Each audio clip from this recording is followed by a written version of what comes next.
Hi, hello, namaste friends. Welcome back to Raman Tutorials. ನಮಸ್ತೆ, ಎಲ್ರು ಹೇಗಿದ್ದೀರಾ? ಹೋಪ್ ಸೊ ಎಲ್ರು ಚೆನ್ನಾಗಿದ್ದೀರಾ ಅಂತ ಭಾವಿಸ್ತಾ ಇವತ್ತಿನ ನಮ್ಮ ಎಜುಕೇಶನಲ್ ಸೈಕಾಲಜಿ ತರಗತಿಯನ್ನ ಶುರು ಮಾಡೋಣ. ಸೊ ಈಗಾಗ್ಲೇ ನಾನ್ ನಿಮ್ಗೆ ಕಳೆದ ತರಗತಿಯಲ್ಲಿ ಒಂದು ಕ್ವಶನ್ ಪೇಪರ್ ಅನ್ನ ಬಿಡಿಸ್ತಾ ಇದ್ದೆ. ಹೋಪ್ ಸೊ ನಿಮ್ಗೆಲ್ರಿಗೂ ನೆನಪಿದೆ ಅಂತ ಭಾವಿಸ್ತೇನೆ. ಸೊ ಇಲ್ಲಿ ನಿಮ್ಗೆ ಬಹಳ ಇಂಪಾರ್ಟೆಂಟ್ ಆಗಿರ್ತಕ್ಕಂತ ಹಲವಾರು ವಿಚಾರಗಳ ಬಗ್ಗೆ ಡಿಸ್ಕಸ್ ಮಾಡ್ತಾ ಇದ್ದೆ ಅಲ್ವಾ. ಇಲ್ಲಿ ಬುದ್ಧಿಶಕ್ತಿ ಅಧ್ಯಯನ ಆಗಿರ್ಬೋದು, ಮನೋವಿಜ್ಞಾನದ ವಿಧಾನಗಳ ಬಗ್ಗೆ ಆಗಿರ್ಬೋದು, ಅಂಡ್ ಸಿಗ್ಮಂಡ್ ಫ್ರೈಡ್ ಅವರ ಮನೋವಿಶ್ಲೇಷಣಾ ತತ್ವದ ಬಗ್ಗೆ ಆಗಿರ್ಬೋದು, ಈ ಎಲ್ಲಾ ವಿಚಾರಗಳನ್ನ ನಾವು ತಿಳಿದುಕೊಂಡ ನಂತರದಲ್ಲಿ ನೆಕ್ಸ್ಟ್ ಕ್ವೆಶನ್ ಬರುತ್ತೆ. So what is the next question ಅಂತಂದ್ರೆ ಹೀಗಿದೆ. ಸೊ ಹಾಗೇನೆ ಈ ಎಜುಕೇಶನಲ್ ಸೈಕಾಲಜಿ ಯಾವ್ಯಾವ ಎಕ್ಸಾಮ್ಸ್ಗೆ ಯೂಸ್ ಆಗುತ್ತೆ ಅನ್ನೋದಾದ್ರೆ ಯೂಶುವಲಿ ನಿಮ್ಗೆಲ್ಲ ಗೊತ್ತೇ ಇದೆ. PSTR ಎಕ್ಸಾಮ್ಸ್ ಆಗಿರ್ಬೋದು, ಹಾಗೆ HSTR ಎಕ್ಸಾಮ್, TET ಮತ್ತೆ GPT ಎಕ್ಸಾಮ್ಸ್ ಗಳಿಗೆ ಕಂಪಲ್ಸರಿ ನಿಮ್ಗೆ ಈ ಒಂದು ಕ್ವಶನ್ ಪೇಪರ್ ಅನ್ನ ಕೇಳ್ತಾರೆ. ಕ್ರೈಸ್ ಎಕ್ಸಾಮ್ ಅಲ್ಲಿ ಮೆನ್ಷನ್ ಮಾಡಿಲ್ಲ. ಸೊ ಕ್ರೈಸ್ ಅಲ್ಲಿ ನಿಮ್ಗೆ ಎಜುಕೇಶನಲ್ ಸೈಕಾಲಜಿ ಓದ್ಕೊಳ್ಳುವಂತ ತಾಪತ್ರೆ ಇರೋದಿಲ್ಲ. ಇನ್ನ ಬೇರೆ ಅದರ್ ಎಕ್ಸಾಮ್ಸ್ ಏನಿದೆ, ಯು ಮಸ್ಟ್ ಸ್ಟಡಿ ಸೈಕಾಲಜಿಯನ್ನ ಸ್ಟಡಿ ಮಾಡಲೇಬೇಕು. ಸರಿನಾ? ಓಕೆ, ಹಾಗಾದ್ರೆ ಕಮ್ ಟು ದ ಪಾಯಿಂಟ್ ಅನ್ನೋ ಹಾಗೆ ಕ್ವೆಶನ್ ಅನ್ನ ಹೇಳ್ತಾ ಇದೀನಿ. ಈ ಕೆಳಗಿನವುಗಳಲ್ಲಿ ಯಾವುದು ಮನೋಜನ್ಯ ಚಲನ ವಲಯದ ಅತ್ಯಂತ ಉನ್ನತ ಮಟ್ಟದ ಸಾಧನೆ? Which of the following is the highest level of achievement in the psychomotor domain ಅಂತ ಇದೆ. ಸ್ಫುಟತೆ, ಸ್ವಾಭಾವೀಕರಣ, ಮೌಲ್ಯಮಾಪನ ಹಾಗೂ ಅನುಕರಣೆ ಅಂತ ಇದೆ.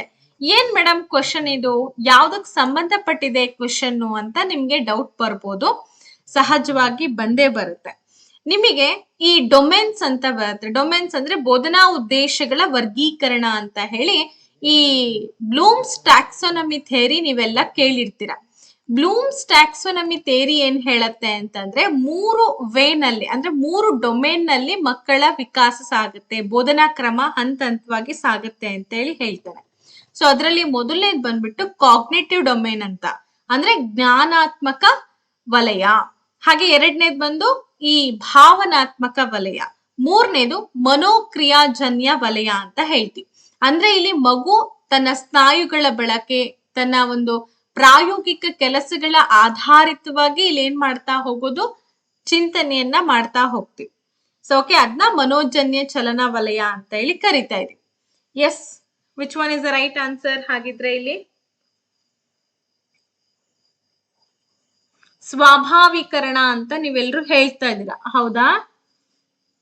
ಈ ಮೌಲ್ಯಮಾಪನ, ಅನುಕರಣೆ, ಸ್ಫುಟತೆ, ಇಲ್ಲಿ ಸರಿಯಾದ ಉತ್ತರ ನ್ಯಾಚುರಲೈಸೇಷನ್ ಅಂತ ಹೇಳ್ತೀವಿ. ಹೌದು, ಯಾವಾಗ್ಲೂ ಕೂಡ ಯಾವುದೇ ಒಂದು ಕೆಲಸವನ್ನ ಫಸ್ಟ್ ಮಗು ಏನ್ ಮಾಡುತ್ತೆ, ಅಬ್ಸರ್ವ್ ಮಾಡುತ್ತೆ. ಫಾರ್ ಎಕ್ಸಾಂಪಲ್ ಈ ಮನೋಕ್ರಿಯಾಜನ್ಯ ಚಲನವಲನ ಅಂತಂದ್ರೆ ಸ್ನಾಯುಗಳ ಬಳಕೆ, ಪ್ರಾಯೋಗಿಕ ಕೆಲಸಕ್ಕೆ ಸಂಬಂಧ ಪಡತ್ತೆ ಅಂತ ನಾವ್ ಹೇಳಿದ್ವಿ. ಒಂದು ಸ್ಟಿಚಿಂಗ್ ಮಾಡ್ತಾ ಇದಾರೆ ಅಂತಂದ್ರೆ ಆ ಸ್ಟಿಚಿಂಗ್ ಅನ್ನ ಆ ಮಗುಗ್ ನೀವು ಕಲ್ಸ್ಕೊಡ್ತಾ ಇದ್ದೀರಾ ಅಂದ್ರೆ ಫಸ್ಟ್ ಅದನ್ನ ವಾಚ್ ಮಾಡುತ್ತೆ. ಸೊ ಅದನ್ನ ನೋಡ್ಕೊಂಡು ತನ್ನ ಕಲೆಗೆ ಅನುಗುಣವಾಗಿ ಅದನ್ನ ಬಳಕೆ ಮಾಡ್ಲಿಕ್ಕೆ ಶುರು ಮಾಡುತ್ತೆ. ಸೊ ನಂತರದಲ್ಲದ ಸ್ವಾಭಾವಿಕವಾಗಿ ಈಗ ಡೈಲಿ ಬಂದು ಅವರೇ ಹೇಳ್ಕೊಡ್ಬೇಕು, ನಾನೇ ಕಲಿಬೇಕು ಅನ್ನೋದಲ್ಲ. ಇಟ್ಸ್ ಕ್ಯಾಶುವಲಿ ಅದೇನಾಗ್ತಾ ಹೋಗುತ್ತೆ, ಬೈ ಪ್ರಾಕ್ಟೀಸ್ ಅದನ್ನ ಆ ಮಗು ಸ್ವಾಧೀನ ಮಾಡ್ಕೊಳ್ತಾ ಹೋಗುತ್ತೆ. So that is called naturalisation. ಯಾವಾಗ ಮಗು ಸ್ವಾಭಾವಿಕರಣ ಹಂತವನ್ನ ತಲುಪುತ್ತೋ ಆಗ ಸಂಪೂರ್ಣ ಒಂದು ವಲಯವನ್ನ ತಲುಪಿದೆ ಅಂತ ಹೇಳಿ ಹೇಳ್ತಾರೆ. ಸೊ ಅದನ್ನ ಸ್ವಾಭಾವಿಕರಣ ಅಂತ ಹೇಳಿ ಕರೆದಿದ್ದಾಯ್ತು. ನೆಕ್ಸ್ಟ್ ಪ್ರಶ್ನೆಗೆ ಹೋಗೋಣ.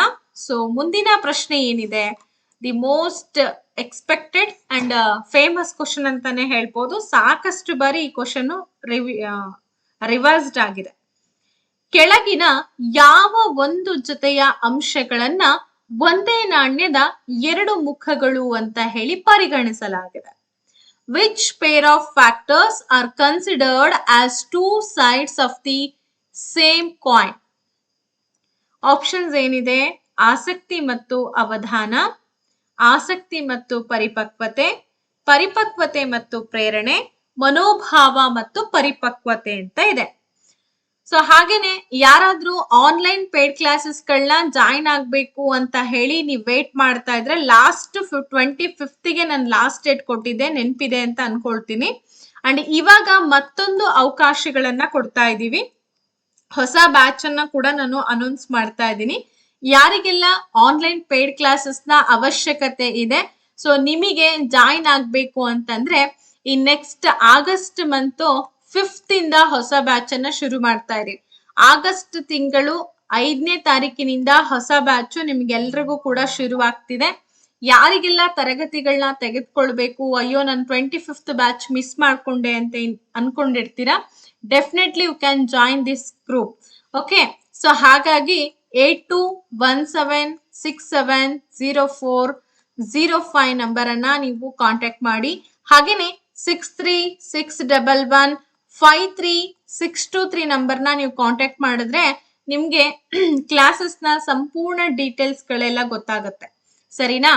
ರೆಕಾರ್ಡೆಡ್ ಅಂಡ್ ಅತ್ಯುತ್ತಮ ತರಗತಿಗಳನ್ನ ನಾವು ನಿಮ್ಗೋಸ್ಕರ ಪ್ರೊವೈಡ್ ಮಾಡ್ತಾ ಇದೀವಿ. ಓಕೆ, ನೆಕ್ಸ್ಟ್ ಮಂತ್ 5ನೇ ತಾರೀಕಿನಿಂದ ಹೊಸ ಬ್ಯಾಚ್ ಅನ್ನ ಕೊಡ್ತಾ ಇದೀವಿ. ಯಾರಿಗೆಲ್ಲ ಆಸಕ್ತಿ ಇದೆ ನಂಬರ್ನ ಕಾಂಟ್ಯಾಕ್ಟ್ ಮಾಡಿ ತೆಗೆದುಕೊಳ್ಬಹುದು. ಓಕೆ, ಒಂದೇ ನಾಣ್ಯದ ಎರಡು ಮುಖಗಳು ಅಂತ ಹೇಳಿ ನಾವು ಪರಿಗಣಿಸ್ತಾ ಇರ್ತಕ್ಕಂತ ಒಂದು ಅಂಶಗಳು ಯಾವ್ಯಾವು? Okay, very good. Interest and attention ಅಂತ ಹೇಳಿ ಹೇಳ್ತಿದ್ದೀರಾ, ವೆರಿ ಗುಡ್. ಆಸಕ್ತಿ ಮತ್ತು ಅವಧಾನ. ಯಾಕೆ ನಾವು ಇವುಗಳನ್ನ ಒಂದೇ ಮುಖದ ಎರಡು ನಾಣ್ಯಗಳು ಅಂತ ಹೇಳಿ ಕರಿತೀವಿ? ನಾಣ್ಯದ ಎರಡು ಮುಖಗಳು ಅಂತ ಯಾಕೆ ಕರಿತೀವಿ? ಯಾಕೆ ಅಂತಂದ್ರೆ ಈಗ ನೀವೆಲ್ರೂ ಪಾಠ ಕೇಳ್ತಾ ಇದ್ದೀರಾ. ಆಕ್ಚುಲಿ ಈ ಪಾಠ ನಿಮಗ್ ಸಂಬಂಧಪಟ್ಟಿದೆ. ನೀವ್ ಇದನ್ನ ಓದ್ಕೊಂಡ್ರೆ ಎಕ್ಸಾಮ್ ನಲ್ಲಿ ಒಳ್ಳೆ ಅಂಕಗಳನ್ನ ಗಳಿಸಿ ಅಪಾಯಿಂಟ್ಮೆಂಟ್ ಆಗ್ಬೋದು ಅನ್ನೋ ಒಂದು ಆಸೆ ಇದೆ, ಕುತೂಹಲ ಇದೆ. ಸೊ ಈಗ ಒಂದು ಕ್ಲಾಸ್ ಅನ್ನ ನೀವು ಕೂತು ಕೇಳ್ತಾ ಇದ್ದೀರಾ ಅಂತಂದ್ರೆ ಅದಕ್ಕೆ ಆಸಕ್ತಿ ಇದೆ. ಆಸಕ್ತಿ ಜೊತೆಗೆ ಅವಧಾನ ಬೇಕು. ಅವಧಾನ ಇಲ್ಲದೆ ಇದ್ರೆ ಆಸಕ್ತಿ ಕ್ರಿಯೇಟ್ ಆಗಲ್ಲ, ಆಸಕ್ತಿ ಇಲ್ಲದೆ ಇದ್ರೆ ಅವಧಾನ ಇಲ್ಲ. ಸೊ ಇವೆರಡೂ ಕೂಡ ಅವಳಿಗಳು ಅಂತ ಹೇಳಿ ನಾವು ಗುರುತಿಸ್ತಾ ಇದೀವಿ. ಒಂದೇ ನಾಣ್ಯದ ಎರಡು ಮುಖಗಳು, ಅದನ್ನ ಎರಡನ್ನೂ ಕೂಡ ನಾವೇನ್ ಮಾಡಕ್ಕಾಗಲ್ಲ, we can not divide. So ಅದನ್ನ ಎರಡನ್ನೂ ಡಿವೈಡ್ ಮಾಡಕ್ಕಾಗಲ್ಲ. ಹಾಗಾಗಿ ಆಸಕ್ತಿ ಮತ್ತು ಅವಧಾನ, ಪ್ರೇರಣೆ, ಮನೋಭಾವ, ಪರಿಪಕ್ವತೆ, ಮತ್ತೆ ಸೃಜನಶೀಲತೆ, ಅಭಿಕ್ಷಮತೆ, ಇವೆಲ್ಲವೂ ಕೂಡ ಈ ನಮ್ಮ ಕಲಿಕೆಯ ಮೇಲೆ ಪ್ರಭಾವ ಬೀರುವಂತ ಪ್ರಮುಖ ಅಂಶಗಳು. ಅದರಲ್ಲಿ ಇವೆರಡು ಒಂದೇ ನಾಣ್ಯದ ಎರಡು ಮುಖಗಳು ಅಂತ ಹೇಳಿ ಕನ್ಸಿಡರ್ ಮಾಡಿದೀವಿ. ಅರ್ಥ ಆಯ್ತಲ್ಲ ಯಾಕೆ ಅಂತ? ನೋಡಿ, ನಂಬರ್ನ ಇನ್ನೊಂದ್ಸಲ ನೋಟ್ ಮಾಡ್ಕೊಳ್ಳಿ. ಸುಮಾರು ವಿದ್ಯಾರ್ಥಿಗಳಿಗೆ ಹೇಗ್ ಜಾಯಿನ್ ಆಗ್ಬೇಕು, ಎಲ್ಲಿ ಜಾಯಿನ್ ಆಗ್ಬೇಕು, ಇದೊಂದು ಡೌಟ್ ಸುಮಾರು ದಿನಗಳಿಂದ ಇರುತ್ತೆ. ನಾವು ನಿಮಗೆ ಒಂದು 2 ಆಪ್ಗಳು ಅಥವಾ 3 ಆಪ್ಗಳನ್ನ ಇನ್ಸ್ಟಾಲ್ ಮಾಡಕ್ಕೆ ಹೇಳಿರ್ತೀವಿ. ನೀವು ಇನ್ ಕೇಸ್ ನಮ್ಮಲ್ಲಿ ಜಾಯಿನ್ ಆಗ್ಬೇಕು ಅಂತಂದ್ರೆ ಈ ನಂಬರ್ಗಳಿಗೆ ಗೂಗಲ್ ಪೇ ಅಥವಾ ಫೋನ್ ಪೇ ಥ್ರೂ ಪೇ ಮಾಡ್ಬಿಟ್ಟು ವಾಟ್ಸಪ್ ಅಲ್ಲಿ ಅದರ ಸ್ಕ್ರೀನ್ ಶಾಟ್, ನಿಮ್ ನೇಮು, ಸಬ್ಜೆಕ್ಟ್ ಅನ್ನ ಮೆನ್ಷನ್ ಮಾಡಿದಾಗ ಸೊ ಆಪ್ಗಳು ಹೇಗ್ ಇನ್ಸ್ಟಾಲ್ ಮಾಡ್ಕೋಬೇಕು, ಹೇಗ್ ಲಾಗಿನ್ ಆಗ್ಬೇಕು, ಪ್ರತಿಯೊಂದನ್ನ ಕೂಡ ನಿಮ್ಗೆ ವಿಡಿಯೋಗಳ ಮುಖಾಂತರ ಶೇರ್ ಮಾಡೋ ಪ್ರಯತ್ನ ನಾವು ಮಾಡಿರ್ತೀವಿ. ಇದನ್ನ ಯಾರು ಕೂಡ ಮಿಸ್ ಮಾಡ್ಕೋಬೇಡಿ. ಈ ಆಫರ್ ಅಂಡ್ ಈ ಅವಕಾಶ ನಿಮ್ಮದಾಗುತ್ತೆ. ಸರಿನಾ? Yes, let's move on next question. ಕೆಳಗಿನ ಯಾವುದನ್ನ ಸಂಶೋಧಕನ ಕಣ್ಣು ಅಂತ ಹೇಳಿ ಕರೀತಾರೆ? Which of the following is called the researcher's eye ಅಂತ ಇದೆ. ಸಂಭವನೀಯ ಕಾರಣಗಳ ವಿಶ್ಲೇಷಣೆ, ಅನಲೈಸಿಸ್ ಆಫ್ ಪ್ರೊಬ್ಯಾಬಲ್ ಕಾಸಸ್, ನಿರ್ದಿಷ್ಟಗೊಳಿಸಿದಂತಹ ಸಮಸ್ಯೆ, ಸ್ಪೆಸಿಫಿಕ್ ಪ್ರಾಬ್ಲಮ್, ಕಾರ್ಯ ಯೋಜನೆ, ಆಕ್ಷನ್ ಪ್ಲಾನ್ ಅಂಡ್ ಕ್ರಿಯಾ ಪ್ರಕಲ್ಪನೆ, ಆಕ್ಷನ್ ಹೈಪೋಥೆಸಿಸ್ ಅಂತ ಇದೆ. ಫಸ್ಟ್ ಏನಿದು, ಯಾವ ಕಾನ್ಸೆಪ್ಟ್, ವಿಚ್ ಕಾನ್ಸೆಪ್ಟ್, ಇದು ಎಲ್ಲಿ ಬರುತ್ತೆ ಅಂತ ಹೊಸ ಸ್ಟೂಡೆಂಟ್ಸ್ಗೂ ಸ್ವಲ್ಪ ತಳಮಳ ಆಗಿರುತ್ತೆ. ಅಂಡ್ ನಮ್ಮ ಹಳೆ ವಿದ್ಯಾರ್ಥಿಗಳಿಗೂ ಕೂಡ ಅಯ್ಯೋ ಈ ಕಾನ್ಸೆಪ್ಟೇ ಓದಿಲ್ವಲ್ಲಪ್ಪ ಅಂತ ನೀವು ಅನ್ಕೊಳ್ತಿರ್ತೀರಾ. ಡೋಂಟ್ ವರಿ, ಈ ಕಾನ್ಸೆಪ್ಟ್ ಬಂದು ಆಕ್ಷನ್ ರಿಸರ್ಚ್ ಅಂತ ಒಂದು ಘಟಕ ಇದೆ. ಅಂದ್ರೆ ಕ್ರಿಯಾ ಯೋಜನೆ, ಓಕೆ, ಕ್ರಿಯಾ ಸಂಶೋಧನೆ ಅಂತ ಹೇಳಿ ಕೂಡ ಕರಿಬಹುದು. ಏನಿದು ಕ್ರಿಯಾ ಸಂಶೋಧನೆ, ವಾಟ್ ಈಸ್ ಆಕ್ಷನ್ ರಿಸರ್ಚ್ ಅಂತಂದಾಗ ತರಗತಿಯಲ್ಲಿ ಉದ್ಭವ ಆಗ್ತಕ್ಕಂತ ಸಾಕಷ್ಟು ಸಮಸ್ಯೆಗಳಿಗೆ ತತ್ಕ್ಷಣ ಕಾರಣಗಳನ್ನ ಹುಡ್ಕೊಳ್ಳೋದು, ತತ್ಕ್ಷಣ ಪರಿಹಾರಗಳನ್ನ ಕಂಡುಕೊಳ್ಳುವಂತ ಒಂದು ಪ್ರಕ್ರಿಯೆ. ಯೂಶುವಲಿ ಎಲ್ಲಾ ಟೀಚರ್ಸ್ ಕೂಡ ಈಗ ಒಂದು ಪ್ರಾಬ್ಲಮ್ ರೈಸ್ ಆಗಿದೆ ಅಂತಂದ್ರೆ ಅದಕ್ಕೆ ಏನ್ ಕಾರಣ ಇರ್ಬೋದು, ಸೊ ಅದಕ್ಕೆ ಹೇಗೆ ಇದನ್ನ ನಾವು ಸಾಲ್ವ್ ಮಾಡಬೇಕು, ಸಮಸ್ಯೆಗೆ ಪರಿಹಾರಗಳನ್ನ ಹುಡುಕ್ತಾ ತತ್ಕ್ಷಣದಲ್ಲಿ ಮಕ್ಕಳಿಗೆ ಅದು ಪರಿಹಾರಗಳನ್ನ ಕೊಡ್ತಾರಲ್ವಾ, that is called action research ಅಂತ ಹೇಳಿ ಕರಿತೀವಿ. ಹಾಗಾದ್ರೆ ಈ ಆಕ್ಷನ್ ರಿಸರ್ಚ್ ಪ್ಲಾನಿಂಗ್ ಅನ್ನ ಮಾಡುವಾಗ ಅಥವಾ ಆಕ್ಷನ್ ಅನ್ನ ಕೈಗೊಳ್ಳುವಂತ ಸಂದರ್ಭದಲ್ಲಿ ಕ್ರಿಯಾ ಸಂಶೋಧಕನ ಕಣ್ಣು ಅಂತ ಹೇಳಿ ಯಾವ್ದನ್ನ ಕರಿತೀವಿ? ಇವೆಲ್ಲವೂ ಕೂಡ ಹಂತಗಳು. ಇದ್ರಲ್ಲಿ ಬರ್ತಕ್ಕಂತ ಒಂದು 10 ಹಂತಗಳಿದೆ. ಎಷ್ಟು ಹಂತಗಳಿದೆ? 10 ಹಂತಗಳಿದೆ. ಒಂದು ಸಮಸ್ಯೆಯನ್ನ ಗುರುತಿಸೋದಾಗಿರ್ಬೋದು, ದತ್ತಾಂಶವನ್ನ ಸಂಗ್ರಹಣೆ ಮಾಡೋದು, ಸಮಸ್ಯೆಗೆ ಸಂಭವನೀಯ ಕಾರಣಗಳನ್ನ ವಿಶ್ಲೇಷಣೆ ಮಾಡೋದು, ಅದಲ್ದಂಗೆನೆ ಅದಕ್ಕೆ ಬೇಕಾಗಿರೋಂತ ಪ್ಲಾನ್ ಮಾಡ್ಕೊಳ್ಳೋದು, ನಂತರದಲ್ಲಿ ಅದನ್ನ ಎಕ್ಸಿಕ್ಯೂಟ್ ಮಾಡೋದಕ್ಕೆ ಬೇಕಾಗಿರೋಂತ ವಿಷಯಗಳನ್ನ ಸೇರ್ಪಡೆ ಮಾಡೋದು, ಕ್ರಿಯಾ ಪ್ರಕಲ್ಪನೆ ತಗೊಳ್ಳೋದು. ಕ್ರಿಯಾ ಪ್ರಕಲ್ಪನೆ, ವೆರಿ ಗುಡ್, ನಿಮ್ಮೆಲ್ಲರ ಉತ್ತರ ಸರಿಯಾಗಿದೆ. ಯಾವುದೇ ವಿಷಯ ಆಗಿರ್ಬೋದು, ನಾವು ಅದನ್ನ ನಮ್ಮ ದೃಷ್ಟಿಕೋನ, ಫಾರ್ ಎಕ್ಸಾಂಪಲ್ ಈಗ ಜಗತ್ತಲ್ಲಿ ಏನ್ ನಡೀತಾ ಇದೆ ಅದನ್ನ ಬಹಳಷ್ಟು ಜನ ಏನ್ ಮಾಡ್ತಾರೆ, ಇನ್ನೊಬ್ಬರ ಒಪಿನಿಯನ್ ಮೇಲೆ ಅದನ್ನ ಕನ್ಸಿಡರ್ ಮಾಡ್ತಾರೆ. ಅವ್ನ್ ಕೆಟ್ಟವನು, ಅವನು ಒಳ್ಳೇನು ಅಂತ ಹೇಳಿ ಇನ್ಸ್ಟಾಗ್ರಾಮ್ ಅಲ್ಲಿ ಬಹಳಷ್ಟು ಟ್ರೆಂಡ್ ಆಗ್ತಾ ಹೋದಂಗ್ ಏನಾಗುತ್ತೆ, ಅವ್ರ ಇನ್ಫ್ಲೂಯೆನ್ಸ್ ನಮ್ಮ ಮೇಲೆ ಜಾಸ್ತಿ ಬೀಳ್ತಾ ಹೋಗುತ್ತೆ. ಬಟ್ ಅದ್ ನಮ್ಮ ಅಭಿಪ್ರಾಯ ಅಲ್ಲ. ಅದು ಅಭಿಪ್ರಾಯಗಳನ್ನ ನಾವ್ ಏನ್ ಮಾಡ್ತೀವಿ, ಇನ್ಫ್ಲೂಯೆನ್ಸ್ಡ್ ಆಗಿ ತಗೊಳ್ತಾ ಇದೀವಿ. That is not hour opinion. Proper ಆಗಿ ನಾನು ಏನು ಯೋಚನೆ ಮಾಡ್ತೀನಿ ಆ ಥಿಂಗ್ ಬಗ್ಗೆ ಅನ್ನೋದು ಬಹಳ ಇಂಪಾರ್ಟೆಂಟ್ ಆಗುತ್ತೆ. ಹಂಗೇನೆ ಯಾವುದೇ ಒಂದು ಸಂದರ್ಭದಲ್ಲಿ ಸಮಸ್ಯೆಗಳನ್ನ ಯೋಚನೆ ಮಾಡ್ತಾ ಇದಾರೆ ಅಥವಾ ಸಮಸ್ಯೆಗಳನ್ನ ಬಗೆಹರಿಸ್ಲಿಕ್ಕೋಸ್ಕರ ತಮ್ಮದೇ ಆದಂತ ಒಂದು ರೂಪುರೇಷೆಯನ್ನ ಕಂಡುಕೊಳ್ತಾ ಇದಾರೆ ಅಂತಂದ್ರೆ ಅದನ್ನ ಪ್ರಕಲ್ಪನೆ, ಹೈಪೋಥೆಸಿಸ್ ಅಂತ ಹೇಳ್ತೀವಿ. ತನ್ನದೇ ಆಕ್ಷನ್ ಪ್ಲಾನ್ ಮಾಡ್ಕೊಳ್ಳೋದು, ಸರಿನಾ? ತನ್ನದೇ ಆಗಿರ್ತಕ್ಕಂಥ ವಿಚಾರಗಳನ್ನ ರೂಢಿಸ್ಕೊಳ್ಳೋದು, ಇನ್ನೊಬ್ರು ಇನ್ಫ್ಲೂಯೆನ್ಸ್ ಇರಲ್ಲ ಅಲ್ಲಿ. ಸರಿಯಾಗಿರ್ಬೋದು, ತಪ್ಪಾಗಿರ್ಬೋದು, ಅಥವಾ ಏನೇ ಆಗಿದ್ರು ಕೂಡ ತಾನ್ ಮಾತ್ರ ಅಲ್ಲಿ ಇನ್ವಾಲ್ವ್ ಆಗಿರ್ತಾನೆ. ಸೊ ಅದನ್ನ ಪ್ರಕಲ್ಪನೆ ಅಂತ ಹೇಳಿ ಕರಿತೀವಿ. ಅದು ಬಹಳ ಇಂಪಾರ್ಟೆಂಟ್ ಒಬ್ಬ ಮನುಷ್ಯನಿಗೆ. ಬೇರೆಯವರ ಅಭಿಪ್ರಾಯಗಳು, ಬೇರೆಯವರ ಇನ್ಫ್ಲೂಯೆನ್ಸ್ ಅನ್ನ ನಾವು ತಗೊಳಕ್ ಹೋಗ್ಬಾರ್ದು. ಲೈಕ್ ಸುಮಾರು ಇವಾಗ ಹೆಂಗಾಗಿದೆ ಅಂತಂದ್ರೆ, ಒಬ್ರು ಕೆಟ್ಟೋರ ಅದನ್ನ ಏನ್ ಮಾಡ್ತಾರೆ, ಜಾಗತಿಕವಾಗಿ ರೂಪಿಸೋದಕ್ಕೆ ಪ್ರತಿಬಿಂಬಿಸ್ತಾರೆ. ಸೊ ಜಾಗತಿಕವಾಗಿ ಅದನ್ನ ಪ್ರತಿಬಿಂಬಿಸೋದಕ್ಕೆ ಶುರು ಮಾಡಿದ್ಮೇಲೆ ಸೋಷಿಯಲ್ ಮೀಡಿಯಾ ಅಂತಹ ಹಲವಾರು ರೂಪುರೇಷೆಗಳ ಮೂಲಕ ಬಹಳಷ್ಟು ಜನ ಅದು ತಲುಪುತ್ತೆ. ಹೌದಲ್ವಾ, ಹಿಂಗಿರ್ಬೋದಲ್ವಾ, ಹಂಗಾಗಿರ್ಬೋದಲ್ವಾ ಅನ್ನೋ ಊಹೆಗಳು ಜಾಸ್ತಿ ಆಗಿ ಇನ್ಫ್ಲೂಯೆನ್ಸ್ಡ್ ಆಗ್ಬಿಡ್ತೀವಿ ನಾವು. ಓಕೆ, ಅದೇನೇ ಆಗಿರ್ಲಿ, ಪ್ರಕಲ್ಪನೆ ಬಹಳ ಇಂಪಾರ್ಟೆಂಟ್. ಅದ್ರಲ್ಲಿ ಸೆಲ್ಫ್ ಪ್ರಕಲ್ಪನೆ, ನಮ್ಮ ಅಭಿಪ್ರಾಯಗಳು ಬಹಳ ಇಂಪಾರ್ಟೆಂಟ್ ಆಗುತ್ತೆ. ನೆಕ್ಸ್ಟ್ ಕ್ವಶನ್ ಬರೋಣ. ಸೊ 75 ಕ್ವಶನ್ ಏನಿದೆ, ಈ ಹಂತದ ಜ್ಞಾನಾತ್ಮಕ ಬೆಳವಣಿಗೆಯಲ್ಲಿ ತಾರ್ಕಿಕ ಚಿಂತನೆ ಸಂಪೂರ್ಣವಾಗಿ ವಿಕಸನಗೊಳ್ಳುತ್ತದೆ. ಯಾವ ಹಂತದಲ್ಲಿ?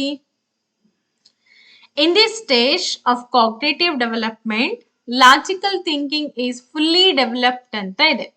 ಸಂವೇದನಾ ಗತಿ ಹಂತ, ಮೂರ್ತ ಕಾರ್ಯಗಳ ಹಂತ, ಔಪಚಾರಿಕ ಕಾರ್ಯಗಳ ಹಂತ, ಹಾಗೂ 4th ಒನ್ ಬಂದು ಕಾರ್ಯಪೂರ್ವ ಹಂತ. ಫಸ್ಟ್ ಆಫ್ ಆಲ್ ಯಾವ ಕಾನ್ಸೆಪ್ಟ್ ಇದು, ವಿಚ್ ಕಾನ್ಸೆಪ್ಟ್, ನಾನು ಏನು ಇಲ್ಲಿ ಹೇಳ್ತಾ ಇದ್ದೀನಿ ಅನ್ನೋದು ನನ್ನ ತಲೆಯಲ್ಲಿ ಇರ್ಬೇಕು. ಯಾಕೆ ಅಂತಂದ್ರೆ ಕಾನ್ಸೆಪ್ಟೇ ಗೊತ್ತಿಲ್ಲ ಅಂದ್ರೆ ಆನ್ಸರ್ ಮಾಡೋದು ಕಷ್ಟ ಆಗುತ್ತೆ ಅಲ್ವಾ. ಈಗ ನಾವು ತಿಳ್ಕೊಳ್ತಾ ಇರೋದು ಜೀನ್ ಪಿಯಾಜೆ ಅವರ ಜ್ಞಾನಾತ್ಮಕ ವಿಕಾಸ ಸಿದ್ಧಾಂತದ ಬಗ್ಗೆ ತಿಳ್ಕೊಳ್ತಾ ಇದೀವಿ. ಅವರು ಹೇಳಿರೋ ಪ್ರಕಾರ ಮಕ್ಕಳಲ್ಲಿ ಜ್ಞಾನಾತ್ಮಕ ವಿಕಾಸ ಪ್ರಕ್ರಿಯೆ ಪೂರ್ಣ ಆಗ್ಬೇಕು ಅಂತಂದ್ರೆ 4 ಹಂತಗಳಲ್ಲಿ ಅದು ನಡೀತಾ ಹೋಗುತ್ತೆ. ಸೊ ಒಂದು ಬಂದು sensory motor stage, 0 to 2 years, 0 ಇಂದ 2 ವರ್ಷಗಳವರೆಗೂ ಕೂಡ ಮಗು ಈ ಹಂತದಲ್ಲಿ ಇರುತ್ತೆ. ಅದಾದ ಮೇಲೆ 2 ರಿಂದ 7 ವರ್ಷಗಳಲ್ಲಿ ಮಗು ಯಾವ ಹಂತದಲ್ಲಿ ಇರುತ್ತೆ? ಕಾರ್ಯಪೂರ್ವ ಹಂತದಲ್ಲಿ ಇರುತ್ತೆ. 2ನೇ ಹಂತ ಬಂದು ಕಾರ್ಯಪೂರ್ವ ಹಂತ. 3ನೇ ಹಂತ ಬಂದು ಮೂರ್ತ ಕಾರ್ಯಗಳ ಹಂತ, ಕಾಂಕ್ರೀಟ್ ಆಪರೇಷನಲ್ ಸ್ಟೇಜ್ ಅಂತ ಕರಿತೀವಿ. 7 ರಿಂದ 11 ವರ್ಷ ಮಕ್ಕಳಲ್ಲಿ ಈ ಒಂದು ಹಂತ ಕಂಡು ಬರುತ್ತೆ. ಫೈನಲ್ ಆಗಿ ಫಾರ್ಮಲ್ ಆಪರೇಷನಲ್ ಸ್ಟೇಜ್, ಇದು ಬಂದು 11 ವರ್ಷದ ಮೇಲ್ಪಟ್ಟಂತ ಮಕ್ಕಳಲ್ಲಿ, ಅಂದ್ರೆ ಈ ಬಿಫೋರ್ ತಾರುಣ್ಯ ಅವಸ್ಥೆಯಲ್ಲಿ, ಪೂರ್ವ ತಾರುಣ್ಯ ಅವಸ್ಥೆ ಅಂತ ಏನ್ ಕರಿತಾ ಇದೀವಿ, ಪ್ರೀ ಅಡಲೋಸೆನ್ಸ್ ಪೀರಿಯಡ್ ಅಂತ ಏನ್ ಕರಿತಾ ಇದೀವಿ, ಆ ಹಂತದಲ್ಲಿ ಈ ಒಂದು ಬೆಳವಣಿಗೆ ಕಂಡು ಬರುತ್ತೆ. ಬಟ್ ಇಲ್ಲಿ ಪ್ರಶ್ನೆ ಕೇಳಿರೋದು, ಯಾವ ಜ್ಞಾನಾತ್ಮಕ ಬೆಳವಣಿಗೆಯಲ್ಲಿ ತಾರ್ಕಿಕ ಚಿಂತನೆ, ಲಾಜಿಕಲ್ ಥಿಂಕಿಂಗ್ ಎಲ್ಲಿ ಬೆಳೆಯುತ್ತೆ ಅಂತ ಕೇಳಿದ್ದಾರೆ. ಎಸ್, ಕಮಾನ್, ಕ್ವಿಕ್ ಆಗಿ ಆನ್ಸರ್ ಮಾಡಿ. ಬಹಳ ಇಂಪಾರ್ಟೆಂಟ್ ಕಾನ್ಸೆಪ್ಟ್. ಮಸ್ಟ್ ಈ ಕ್ವಶನ್ ಕೇಳ್ತಾರೆ. ಅಂದ್ರೆ ಇದೇ ಕ್ವಶನ್ ಅಲ್ಲ, ಸೆನ್ಸರಿ ಮೋಟರ್ ಸ್ಟೇಜಿಗೆ ಸಂಬಂಧಪಟ್ಟಂಗೆ ಕೇಳ್ಬೋದು, ಔಪಚಾರಿಕ ಕಾರ್ಯಗಳ ಹಂತಕ್ಕೆ ಸಂಬಂಧಪಟ್ಟಂಗೆ ಕೇಳ್ತಾರೆ. ಯಾವುದೇ ಕಾನ್ಸೆಪ್ಟ್ ಆದ್ರೂ ಕೂಡ ಜೀನ್ ಪಿಯಾಜೆರ್ ಮೇಲೆ ಕೇಳ್ತಾರೆ. ನೋ ಡೌಟ್, ಕೇಳೋದಿಲ್ಲ ಅನ್ನೋ ಮಾತೇ ಇಲ್ಲ. Yes, very good.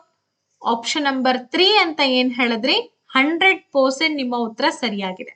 ಯಾಕೆ ಅಂದ್ರೆ ಮಕ್ಕಳಲ್ಲಿ ಸಂಪೂರ್ಣವಾಗಿ ಈ ಲಾಜಿಕಲ್ ಥಿಂಕಿಂಗ್ ಪವರ್ ಬೆಳೆಯೋದು ಯಾವಾಗ ಅಂತಂದ್ರೆ 11 ವರ್ಷದ ಮೇಲ್ಪಟ್ಟಂತ ಮಕ್ಕಳಲ್ಲಿ. ಯಾವುದೇ ಒಂದು ಸಮಸ್ಯೆಯನ್ನ ಬಗೆಹರಿಸುವಂತ ಕೆಪಾಸಿಟಿ ಆಗಿರ್ಬೋದು, ಲಾಜಿಕಲ್ ಆಗಿ ಥಿಂಕ್ ಮಾಡ್ತಿರ್ತಾರೆ, ವಿಶ್ಲೇಷಣಾತ್ಮಕವಾಗಿ ಯೋಚನೆ ಮಾಡುವಂತ ಕೆಪಾಸಿಟಿ ಆ ಮಕ್ಕಳಲ್ಲಿ ಬೆಳೆಯುತ್ತೆ. ಆದ್ರೆ ಆರಂಭ ಆಗುವಂತ ಹಂತ ಅಂತ ಕೊಟ್ರೆ ಯಾವ್ದನ್ ಗುರ್ತಿಸ್ಬೇಕು, ಕಾಂಕ್ರೀಟ್ ಆಪರೇಷನಲ್ ಸ್ಟೇಜ್ ಅಂತ ಗುರ್ತಿಸ್ಬೇಕು. ಎಕ್ಸಾಮ್ ಅಲ್ಲಿ ಕೇಳಿದ್ದಾರೆ, ಆರಂಭವಾಗುವಂತ ಹಂತ ಅಂದ್ರೆ ಇದನ್ ಗುರ್ತಿಸ್ಬೇಕು. ಸಂಪೂರ್ಣವಾಗಿ ವಿಕಸನ ಆಗುವಂತಹ ಒಂದು ಹಂತ ಅಂದ್ರೆ ಅದನ್ನ ನಾವ್ ಇದನ್ನ ಗುರ್ತಿಸ್ಬೇಕಾಗತ್ತೆ. ಇಲ್ಲೇ ಅಂಕಗಳನ್ನ ನೀವು ಕಳ್ಕೊಳ್ಳೋದು. ಡೀಟೇಲ್ ಆಗಿ ಸ್ಟಡಿ ಮಾಡಿದ್ರೆ ಈ ಸಮಸ್ಯೆ ಬರಲ್ಲ, ಡೀಟೇಲ್ ಆಗಿ ಸ್ಟಡಿ ಮಾಡಲ್ಲ ನಾವು, ಹಾಗಾಗಿ ಈ ಸಮಸ್ಯೆ ಬರುತ್ತೆ. ಸರಿ, ನೆಕ್ಸ್ಟ್ ಕ್ವಶನ್ ಬಂದ್ಬಿಟ್ಟು ಬಹಳ ಇಂಪಾರ್ಟೆಂಟ್ ಆಗಿ ಅಂಡ್ ಬಹಳ ಫೇಮಸ್ ಕ್ವಶನ್ ಇದು. ಮಕ್ಕಳು ಚಲನಚಿತ್ರದಲ್ಲಿ ಪ್ರದರ್ಶಿತವಾಗುವಂತಹ ಹಿಂಸಾತ್ಮಕ ವರ್ತನೆಯನ್ನ ನೋಡಿ ಕಲಿಯಬಹುದು. ಹಾಗಾದ್ರೆ ಇದು ಯಾರ ಸಿದ್ಧಾಂತ? Children can learn violent behaviour shown in movies. This conclusion is based on whose work ಅಂತ ಇದೆ. ಆಪ್ಷನ್ಸ್ ನೋಡ್ಕೊಳ್ಳಿ, Thorndike, Watson, Albert Bandura and Jean ಪಿಯಾಜೆ. ಹಾಗೇನೆ ನಮ್ಮಲ್ಲಿ ಯೂಟ್ಯೂಬ್ ಅಂತೂ ಸಿಕ್ಕಾಪಟ್ಟೆ ಕ್ಲಾಸಸ್ ಇದೆ. ನೀವು ಫ್ರೀ ಆಗಿ ನೋಡ್ಕೊಂಡ್ರು ಕೂಡ ನಿಮ್ಮ TET ಎಕ್ಸಾಮ್ ಅನ್ನ ಪಾಸ್ ಮಾಡ್ಕೋಬಹುದು. ಅಷ್ಟು ವಿಡಿಯೋಸ್ಗಳನ್ನ ನಾನು ಯೂಟ್ಯೂಬ್ ಮೇಲೆ ಅಪ್ಲೋಡ್ ಮಾಡಿದೀನಿ. ಸೈಕಾಲಜಿ ವಿಡಿಯೋಸ್ ಅಂತೂ ಅನ್ಲಿಮಿಟೆಡ್ ವಿಡಿಯೋಸ್ ಇದೆ, ಅನ್ಕೌಂಟೇಬಲ್ ವಿಡಿಯೋಸ್ಗಳನ್ನ ನಾನು ಮಾಡಿರೋದು ಸೈಕಾಲಜಿ. ಸೊ ಹಂಗಾಗಿ ಅದ್ರ ಬೆನಿಫಿಟ್ಸ್ ಅನ್ನ ತಗೊಳ್ಳಿ. ಎಲ್ಲಿ ಸಿಗುತ್ತೆ, ಏನ್ ಸಿಗುತ್ತೆ ಅಂದ್ರೆ ಯೂಟ್ಯೂಬ್ ಅಲ್ಲಿ ರಾಮನ್ ಟ್ಯುಟೋರಿಯಲ್ ಅಂತ ಸರ್ಚ್ ಮಾಡಿದ್ರೆ ನಮ್ದು ಯೂಟ್ಯೂಬ್ ಚಾನಲ್ ಬರುತ್ತೆ. ಸೊ ಅದ ಕ್ಲಿಕ್ ಮಾಡ್ಕೊಂಡು ನೀವು ಒಳಗಡೆ ಹೋದ್ರೆ ವಿಡಿಯೋಸ್ ಇರುತ್ತೆ, ಲೈವ್ ಕ್ಲಾಸಸ್ ಇರುತ್ತೆ, ಮತ್ತೆ ಶಾರ್ಟ್ಸ್ ಇರುತ್ತೆ. ವಿಡಿಯೋಸು ಮತ್ತೆ ಲೈವ್ ಕ್ಲಾಸ್ ಅಲ್ಲಿ ಆ ಒಂದು ಆಪ್ಷನ್ ಅಲ್ಲಿ ನಮ್ಮ ಕ್ಲಾಸಸ್ ಗಳೆಲ್ಲ ನಿಮ್ಗೆ ಅಪ್ಡೇಟ್ ಸಿಗ್ತಿರುತ್ತೆ. ನೋಡ್ಕೊಳ್ಳಿ, ಅದ್ರ ಬೆನಿಫಿಟ್ಸ್ ಕೂಡ ತಗೊಳ್ಳಿ. ಹೊಸ ಸ್ಟೂಡೆಂಟ್ಸ್ ಏನಿದ್ದೀರಾ, ಈಗ ಬಂದಿರೋಂತ ಸ್ಟೂಡೆಂಟ್ಸ್ಗೆ ತುಂಬಾ ಹೆಲ್ಪ್ ಆಗುತ್ತೆ. ಸರಿನಾ? Yes, very good. Albert Bandura. ಯಾಕೆ ವ್ಯಾಟ್ಸನ್ ಅಲ್ವಾ? ಅಲ್ಲ, ವ್ಯಾಟ್ಸನ್ ಅವರು ಇದಕ್ಕೆ ತದ್ವಿರುದ್ಧ. ಅವರು ವರ್ತನಾವಾದಿ ಅಂತ ಕರಿತೀವಿ, ಬಿಹೇವಿಯರಿಸ್ಟ್ ಅಂತ ಹೇಳಿ ಕರಿತೀವಿ. ಅವರೆಲ್ಲ ಈ ನೋಡಿ ಕಲಿಯೋದು, ಅನುಕರಣೆ ಮಾಡ್ಕೊಂಡು ಕಲಿಯೋದ್ರ ಬಗ್ಗೆ ಅವ್ರು ಮಾತಾಡಕ್ಕೆ ಹೋಗಲ್ಲ. ವ್ಯಾಟ್ಸನ್ ಅವ್ರಾಗಿರ್ಬೋದು, ಥಾಂಡೈಕ್ ಆಗಿರ್ಬೋದು, ಜೀನ್ ಪಿಯಾಜೆ ಇವ್ರಿಗಿಂತನೂ ಕೂಡ ಡಿಫ್ರೆಂಟ್. ಯಾಕೆಂದ್ರೆ ಅವರು ಜ್ಞಾನಾತ್ಮಕವಾದಿ ಅಲ್ವಾ, ಕಾಗ್ನಿಟಿವಿಸ್ಟ್ ಅಂತ ಹೇಳಿ ಕರಿತಾ ಇದೀವಿ. ಸೊ ಹಂಗಾಗಿ ಇವರು ಎಲ್ಲರೂ ಕೂಡ ಡಿಫ್ರೆಂಟ್. ಬಟ್ ಆಲ್ಬರ್ಟ್ ಬಂಡೂರ್ ಅವರು ಸಾಮಾಜಿಕ ಮಾದರಿ ನಿರ್ಮಾಣ ಕಲಿಕಾ ಸಿದ್ಧಾಂತವನ್ನ ಮಂಡಿಸ್ತಾರೆ. ಅಂದ್ರೆ ಇವ್ರು ಹೇಳೋ ಪ್ರಕಾರ ಸಮಾಜದಲ್ಲಿ ಆಗ್ತಕ್ಕಂತಹ ಘಟನೆಗಳೆಲ್ಲವೂ ಕೂಡ ಮಕ್ಕಳ ಮೇಲೆ ಪ್ರಭಾವ ಬೀರುತ್ತೆ. ಫಾರ್ ಎಕ್ಸಾಂಪಲ್, ಒಬ್ಬ ನಾಯಕ ಎಲ್ಲರೂ ಅವ್ರನ್ನ ಅಪ್ರಿಶಿಯೇಟ್ ಮಾಡ್ತಿರ್ತಾರೆ. ಅವ್ರ ತರನೇ ನಾವಿರ್ಬೇಕು, ಅವ್ರ ತರನೇ ಡ್ರೆಸ್ ತಗೋಬೇಕು, ಅವ್ರ ತರನೇ ಮಾತಾಡ್ಬೇಕು ಅನ್ನೋ ಒಂದು ಆಸೆಗಳನ್ನ ಮಕ್ಳು ಉಟ್ಸ್ಕೊಳ್ತಾರೆ. ಅವ್ರ ನಡೆಯನ್ನೇ ಫಾಲೋ ಅಪ್ ಮಾಡ್ತಾರೆ. ಈಗ ನಾವು ಮಕ್ಕಳಿಗೆ ಪಾಠ ಹೇಳ್ತಾ ಇರ್ತೀವಿ, ನೋಡಪ್ಪ ಎಷ್ಟು ದೊಡ್ಡ ವ್ಯಕ್ತಿ ಇದ್ರು, ಇದೇ ತರ ನೀವಾಗ್ಬೇಕು ಅಂತಂದಾಗ ಅದ್ರ ಇನ್ಫ್ಲೂಯೆನ್ಸ್ ಕೂಡ ಮಕ್ಕಳ ಮೇಲೆ ಬೀಳತ್ತೆ. ಹಿಂಗೆ ಮಾದರಿ ನಿರ್ಮಾಣ ಕಲಿಕೆ ಬಗ್ಗೆ ಯಾರು ಹೇಳ್ತಾರೆ? ಆಲ್ಬರ್ಟ್ ಬಂಡೂರಾ ಹೇಳ್ತಾರೆ. ಇಲ್ಲಿ ನಿಮಗೆ ಇನ್ನೊಂದು ಕನ್ಫ್ಯೂಷನ್ ಸ್ಟೇಟಸ್ ಬರುತ್ತೆ. ಏನಪ್ಪಾ ಅಂದ್ರೆ, ವೈಗೋಟಸ್ಕಿ ಕೂಡ ಇದನ್ನೇ ಹೇಳ್ತಾರಲ್ವಾ ಮೇಡಮ್ ಅಂತ ನೀವು ಹೇಳ್ತೀರ. ಇಲ್ಲ, ವೈಗೋಟಸ್ಕಿ ಏನ್ ಹೇಳ್ತಾರಪ್ಪ ಅಂದ್ರೆ, ಅವರು ZPD ಬಗ್ಗೆ ಹೇಳೋದ ಅಲ್ದಂಗೆನೆ ಸಾಮಾಜಿಕ ಸಾಂಸ್ಕೃತಿಕ ವಿಕಾಸ ಸಿದ್ಧಾಂತದ ಬಗ್ಗೆ ಹೇಳ್ತಾರೆ. ಅಂದ್ರೆ ಮಗುವಿನ ಸಮಾಜದ ವಿಕಾಸ ಹೇಗಾಗತ್ತೆ, ಸಾಮಾಜಿಕ ವಿಕಾಸ ಹೇಗಾಗತ್ತೆ, ಸಂಸ್ಕೃತಿ ಹೇಗ್ ಪ್ರಭಾವ ಬೀರುತ್ತೆ ಮಗುವಿನ ವಿಕಾಸದ ಮೇಲೆ ಅನ್ನೋದ್ರ ಬಗ್ಗೆ ವೈಗೋಟಸ್ಕಿ ಹೇಳ್ತಾರೆ, ಹೊರತಾಗಿ ಮಾದರಿ ಕಲಿಕೆ ಬಗ್ಗೆ ಹೇಳಲ್ಲ. ಇವರಿಬ್ರು ನಡುವೆ ಇರುವಂತ ಡಿಫ್ರೆನ್ಸ್ ಅನ್ನ ಅರ್ಥ ಮಾಡ್ಕೊಳ್ಳಿ. ZPD ಹೇಳ್ತಾರೆ. ZPD, what is the ZPD ಅಂತಂದ್ರೆ ಝೋನ್ ಆಫ್ ಪ್ರಾಕ್ಸಿಮಲ್ ಡೆವಲಪ್ಮೆಂಟ್. ಅಂದ್ರೆ ಮಗು ಅಭಿವೃದ್ಧಿಯ ಸಾಮೀಪ್ಯತೆ ವಲಯವನ್ನ ತಲುಪಬೇಕು ಅಂತಂದ್ರೆ ಏನೆಲ್ಲ ಪ್ರೋಸೆಸಸ್ ಇರುತ್ತೆ ಅನ್ನೋದ್ರ ಬಗ್ಗೆ ವೈಗೋಟಸ್ಕಿ ಅವ್ರು ಹೇಳ್ತಾರೆ. ಇಷ್ಟೇ ಡಿಫ್ರೆನ್ಸ್. ಅರ್ಥ ಆಯ್ತಲ್ಲ ಇವರಿಬ್ರು ನಡುವೆ? ನೆಕ್ಸ್ಟ್ ಹೋಗೋಣ. ಮುಂದಿನ ಕ್ವಶನ್ ಬಂದ್ಬಿಟ್ಟು ಈ ಕಾನ್ಸೆಪ್ಟ್ ಮೇಲೆ ಕಂಪಲ್ಸರಿ ಕ್ವಶನ್ ಇರುತ್ತೆ. ಯಾವುದು? ಜೆಂಡರ್. ಓಕೆ, ಜೆಂಡರ್ ಡಿಸ್ಕ್ರಿಮಿನೇಷನ್ ಮತ್ತೆ ಸ್ಟಿರಿಯೋಟೈಪ್ ಬಗ್ಗೆ ಇದೆಲ್ಲ ಇದ್ದೇ ಇರುತ್ತೆ. ಲಿಂಗ ತಾರತಮ್ಯದ ಬೆಳವಣಿಗೆಯ ಪ್ರಮುಖ ಮೂಲ ಯಾವುದು ಅಂತ ಪ್ರಶ್ನೆ ಕೇಳಿದ್ದಾರೆ. The primary source of the development of gender bias is community, mass media, family ಹಾಗೆ ಸ್ಕೂಲ್. ಬೇಗ ಬರ್ಲಿ ಆನ್ಸರು. ಪ್ರಮುಖ ಮೂಲ, ಬೇಸಿಕ್ ಅಂತ ಹೇಳಿದ್ದಾರೆ. ಪ್ರೈಮರಿ ಸೋರ್ಸ್ ಎಲ್ಲಿ ಶುರುವಾಗುತ್ತೆ ಲಿಂಗ ತಾರತಮ್ಯ? ಸ್ಟಾರ್ಟಿಂಗ್ ಇಂದ ಸಮಾಜದಲ್ಲಿ ಶುರುವಾಯ್ತಾ? ಮಾಸ್ ಮೀಡಿಯಾದಲ್ಲಿ ಶುರುವಾಗತ್ತಾ? ಕುಟುಂಬದಲ್ಲಿ ಶುರುವಾಗತ್ತಾ? ಶಾಲೆಯಲ್ಲಿ ಶುರುವಾಗತ್ತಾ? ಎಲ್ಲಾಗುತ್ತೆ? ಇನ್ನು ಒಂದ್ಸಲ ರಿಮೈಂಡ್ ಮಾಡ್ತಾ ಇದೀನಿ. ಆಗಸ್ಟ್ ತಿಂಗಳು 5ನೇ ತಾರೀಕಿನಿಂದ ನ್ಯೂ ಬ್ಯಾಚಸ್ ನಿಮಗೆ ಸ್ಟಾರ್ಟ್ ಆಗ್ತಾ ಇದೆ. ಎಲ್ಲಾ ತರಗತಿಗಳು ಅವೈಲಬಿಲಿಟಿ ಇರುತ್ತೆ. ಹೊಸ ಸಿಲೆಬಸ್ ಪ್ರಕಾರನೇ ಡಿಸ್ಕ್ರಿಪ್ಟಿವ್ ಪೇಪರ್ಸ್ ಏನಿದೆ, ಫಸ್ಟ್, ಸೆಕೆಂಡ್, ಥರ್ಡ್ 3 ಪೇಪರ್ಗಳ ಕ್ಲಾಸಸ್ಗಳು, ನೋಟ್ಸ್ಗಳು, ವಿಡಿಯೋಸ್ಗಳು, mock test, previous year question paper solutions, each and everything ನಮ್ಮ ಕಡೆಯಿಂದ ನಿಮ್ಗೆ ಅವೈಲಬಿಲಿಟಿ ಸಿಗತ್ತೆ. ಸೊ ಆಸಕ್ತಿ ಇರುವಂತ ವಿದ್ಯಾರ್ಥಿಗಳು ಏನ್ ಮಾಡ್ಬೇಕು? 82176704 ಹಾಗೆ 05 ನಂಬರ್ನ ಕಾಂಟ್ಯಾಕ್ಟ್ ಮಾಡಿ. ಜೊತೆಗೆ 63611153 ಅಂಡ್ 623 ನಂಬರ್ನ ನೀವು ಕಾಂಟ್ಯಾಕ್ಟ್ ಮಾಡಿದ್ರೆ ಕಂಪ್ಲೀಟ್ ಆಗಿ ನಿಮಗೆ ತರಗತಿಗಳನ್ನ ಜಾಯಿನ್ ಆಗ್ಲಿಕ್ಕೆ ಏನೆಲ್ಲ ಪ್ರೊಸೀಜರ್ ಇದೆ ಅದನ್ನ ನಾವು ಹೇಳ್ತೀವಿ. Very good. ಕುಟುಂಬ ಅಲ್ವೇನ್ರಿ? Family is the primary source ಅಂತ ಹೇಳಿ ಕರಿತೀವಿ. ಯಾಕೆ? ಇಲ್ಲೇ ನಾವು ಡಿವೈಡ್ ಮಾಡ್ಬಿಡ್ತೀವಿ. ನೀನು ಹೆಣ್ಣು, ನೀನು ಪಾತ್ರೆ ತೊಳಿಬೇಕು, ನೀನು ಬಟ್ಟೆ ತೊಳಿಬೇಕು, ನೀನ್ ನೆಲ ಒರೆಸ್ಬೇಕು, ಅಡಿಗೆ ಮಾಡ್ಬೇಕು. ಗಂಡು, ಅವನ್ ಯಾಕೆ ಪಾತ್ರೆ ತೊಳಿತಾನೆ, ಅವನ್ ಯಾಕೆ ನೆಲ ಒರೆಸ್ತಾನೆ? ಗಂಡ್ ಮಕ್ಳೆಲ್ಲ ಈ ಕೆಲಸ ಮಾಡ್ತಾರ. ಗಂಡ್ ಮಕ್ಳು ಏನೇ ಇದ್ರು ಹೊರಗಡೆ ಅಡ್ಡಾಡ್ಕೊಂಡ್ ಬರ್ಬೇಕು. ಈ ಕಾನ್ಸೆಪ್ಟ್ ಅನ್ನ ಎಲ್ಲಿಂದ ಶುರುವಾಯ್ತು? ನಮ್ಮ ತಂದೆ ತಾಯಿಗಳಿಂದನೇ ಶುರುವಾಯ್ತು. ನಮ್ಮ ಮೂಲದಿಂದನೇ ಶುರುವಾಗ್ಬಿಡತ್ತೆ. ಇದು ಸಮುದಾಯ, ಸಮಾಜ, ಶಾಲೆ ಅವೆಲ್ಲ ನೆಕ್ಸ್ಟ್. ಕುಟುಂಬದಿಂದ ಆರಂಭವಾದಂತ ಈ ಪದ್ಧತಿ ಎಲ್ಲಿಗೆ ಬಂದು ತಲುಪುತ್ತೆ ಅಂತಂದ್ರೆ ಸಮಾಜದವರೆಗೂ ಬಂದು ತಲುಪುತ್ತೆ.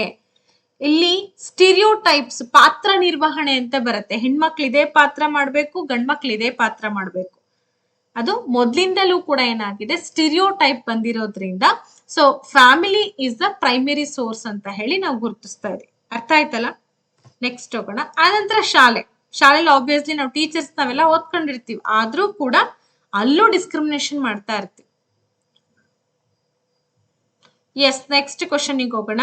ನ್ಯೂನತೆಯುಳ್ಳಂತಹ ಮಕ್ಕಳಿಗಾಗಿ ಇರುವ ಕೇಂದ್ರೀಯ ನಿಯೋಜಿತ ಸಮಗ್ರ ಶಿಕ್ಷಣದ ಮೂಲಕ ಶೈಕ್ಷಣಿಕ ಅವಕಾಶಗಳನ್ನ ಇಲ್ಲಿ ನೀಡುವಂತಹ ಗುರಿ ಹೊಂದಿದೆ. Centrally sponsored scheme of integrated education for disabled children aims to provide educational opportunities in ಅಂತ ಇದೆ.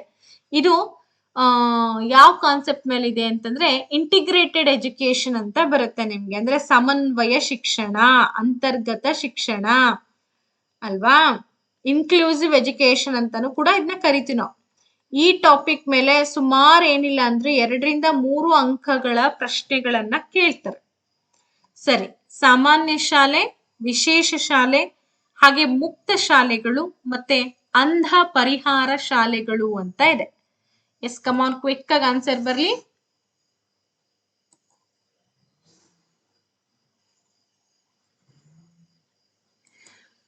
ಹಾ, ಯಾವ್ದಾಗುತ್ತೆ?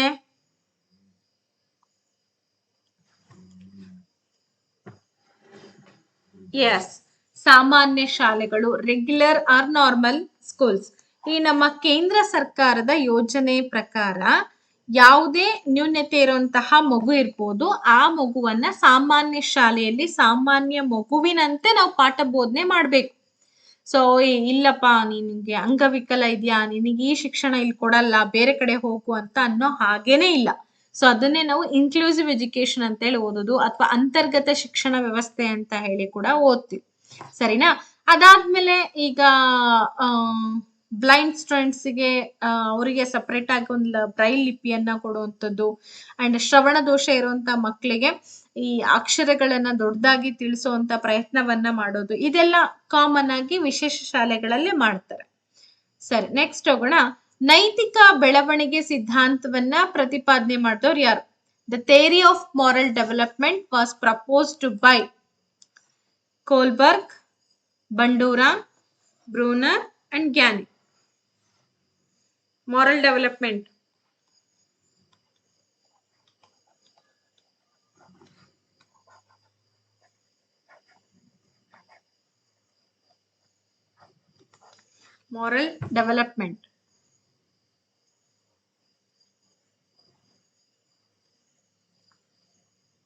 ಎಸ್, ಕಮಾನ್, ಕ್ವಿಕ್ ಆಗಿ ಆನ್ಸರ್ ಬರ್ಲಿ.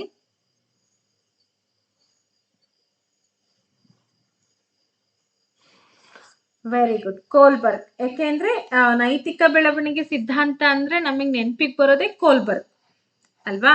ಕೋಲ್ಬರ್ಗ್ ಏನ್ ಮಾಡ್ತಾರೆ, ನೈತಿಕ ಬೆಳವಣಿಗೆ ಸಿದ್ಧಾಂತವನ್ನ ಪ್ರತಿಪಾದನೆ ಮಾಡ್ತಾರೆ. ಹಾಗೆ ಬಂಡೂರ ಮಾದರಿ ಕಲಿಕೆ. ನೆಕ್ಸ್ಟ್ ಬಂದು ಜ್ಞಾನೇ ಸಮಸ್ಯೆ ಪರಿಹಾರ ಅಥವಾ ಪದಸೋಪಾನ ಕಲಿಕೆ ಅಂತ ಕೂಡ ಹೇಳ್ತೀವಿ. ಬ್ರೂನರ್ ಬಂದು ಇವನು ಕೂಡ ನೈತಿಕ ಬೆಳವಣಿಗೆ ಸಿದ್ಧಾಂತ, ಜ್ಞಾನಾತ್ಮಕ ಸಂಜ್ಞಾತ್ಮಕ ಪ್ರಕ್ರಿಯೆ ಬಗ್ಗೆ ಹೇಳಿದ್ರು. ಇಲ್ಲಿ ನೈತಿಕ ಬೆಳವಣಿಗೆ ಸಿದ್ಧಾಂತದ ಪ್ರತಿಪಾದಕರು ಅಂತಂದಾಗ ಕೋಲ್ಬರ್ಗ್ ಅಂತಾನೆ ನಾವು ಹೆಸರಿಸ್ಬೇಕು. ಎಸ್, ಅಂಡ್ ಕೊನೆ ಪ್ರಶ್ನೆ ಈ ಸೆಷನ್ದು. ಎಲ್ಲಾ ರೀತಿಯ ಪ್ರಾಣಿಗಳನ್ನ, ಸಸ್ಯಗಳನ್ನ ಗುರುತಿಸುವಂತಹ ಸಾಮರ್ಥ್ಯವನ್ನ ಹೀಗೆ ಕರೀತಾರೆ. The ability to recognise and classify flora and fauna is called ಅಂತರ್ವ್ಯಕ್ತಿ ಬುದ್ಧಿಶಕ್ತಿ, ಶಾಬ್ದಿಕ ಭಾಷಾ ಬುದ್ಧಿಶಕ್ತಿ, ತಾರ್ಕಿಕ ಗಣತೀಯ ಬುದ್ಧಿಶಕ್ತಿ, ಸಹಜ ಬುದ್ಧಿಶಕ್ತಿ. Interpersonal, verbal linguistic, logical mathematical intelligence, naturalistic intelligence ಅಂತ ಇದೆ. ಅಂದ್ರೆ ಈಗ ತನ್ನ ಸುತ್ತಮುತ್ತಲಿದೆ ಎಲ್ಲಾ ರೀತಿ ಪ್ರಾಣಿಗಳು, ಇದು ಪ್ರಾಣಿ ಬೇರೆ, ಇದು ಸಸ್ಯ ಬೇರೆ, ಇದು ಪ್ರಾಣಿ ವರ್ಗಕ್ಕೆ ಸೇರುತ್ತೆ, ಇದು ಸಸ್ಯ ವರ್ಗಕ್ಕೆ ಸೇರುತ್ತೆ, ಈ ತರ ಗುರುತಿಸುವಂತ ಸಾಮರ್ಥ್ಯ, ವರ್ಗೀಕರಣ ಮಾಡುವಂತ ಸಾಮರ್ಥ್ಯ ಹೇಗ್ ಬರುತ್ತೆ ಅಂತಂದ್ರೆ ಅದು ಸಹಜ ಬುದ್ಧಿಶಕ್ತಿ. ಅದು ನ್ಯಾಚುರಲ್ ಆಗಿ ಬರುತ್ತೆ. ಈಗ ನಾವು ಹುಟ್ಟದಾಗಿನಿಂದಲೂ ನಮ್ಗೆ ಅದು ಕಲ್ತಿರ್ತೀವಿ, ಕೇಳಿರ್ತೀವಿ, ಕಲಿಬೇಕು, ಪಠ್ಯ ಪುಸ್ತಕ ಇಟ್ಕೊಂಡೇ ಓದ್ಬೇಕು ಅಂತ ಏನಿಲ್ಲ. ನ್ಯಾಚುರಲ್ ಆಗಿ ಮನೇಲಿ ಹೇಳ್ತಾ ಇರ್ತಾರೆ, ಅದನ್ನ ನಾವು ನೋಡ್ತಾ ನೋಡ್ತಾ ಕಲಿತೀವಿ, ಅನುಭವದ ಮೂಲಕನೂ ಕೂಡ ನಮಗೆ ಗೋಚರ ಆಗ್ತಾ ಹೋಗುತ್ತೆ. ಸೊ ಹಾಗಾಗಿ ಅದನ್ನ ನ್ಯಾಚುರಲಿಸ್ಟಿಕ್ ಇಂಟೆಲಿಜೆನ್ಸ್ ಅಂತ ಕರಿತೀವಿ. ಈಗ ಶಾಬ್ದಿಕ ಭಾಷಾ ಬುದ್ಧಿಶಕ್ತಿ ಅಂತಂದ್ರೆ, ಶಾಬ್ದಿಕ ಅಂದ್ರೆ ಓದೋ ಅಂತದ್ದು.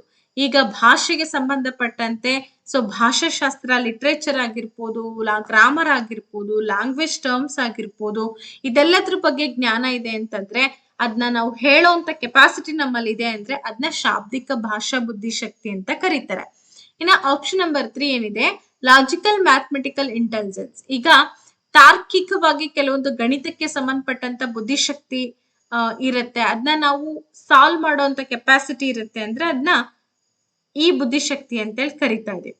ಸರಿನಾ? ಅಂತರ್ವ್ಯಕ್ತಿ, ಇಂಟರ್ಪರ್ಸನಲ್ ಅಂದ್ರೆ ತನ್ನೊಳಗೆ ತಾನು ಅರ್ಥ ಮಾಡ್ಕೊಳ್ಳೋದು, ನನ್ನ ಕೆಪಾಸಿಟಿ ಏನು, ನನ್ನ ಪ್ರಯಾರಿಟೀಸ್ ಏನಿದೆ, ನನ್ನ ಅವಶ್ಯಕತೆಗಳೇನಿದೆ, ನಾನೇನು ಅನ್ನೋದನ್ನ ಅರ್ಥ ಮಾಡ್ಕೊಳ್ತಾ ಇದೀನಿ ಅಂತಂದ್ರೆ ಅದನ್ನ ಇಂಟರ್ಪರ್ಸನಲ್ ಇಂಟೆಲಿಜೆನ್ಸ್ ಅಂತೇಳಿ ಕರಿತೀವಿ. ಇಂಟ್ರಾ ಪರ್ಸನಲ್ ಬೇರೆ, ಇಂಟರ್ ಪರ್ಸನಲ್ ಅಂದ್ರೆ ತನ್ನೊಳಗೆ ತಾನು ಅರ್ಥಕೊಂಡು ನೋಡುವಂಥದ್ದು. ಸರಿನಾ? ಎಸ್.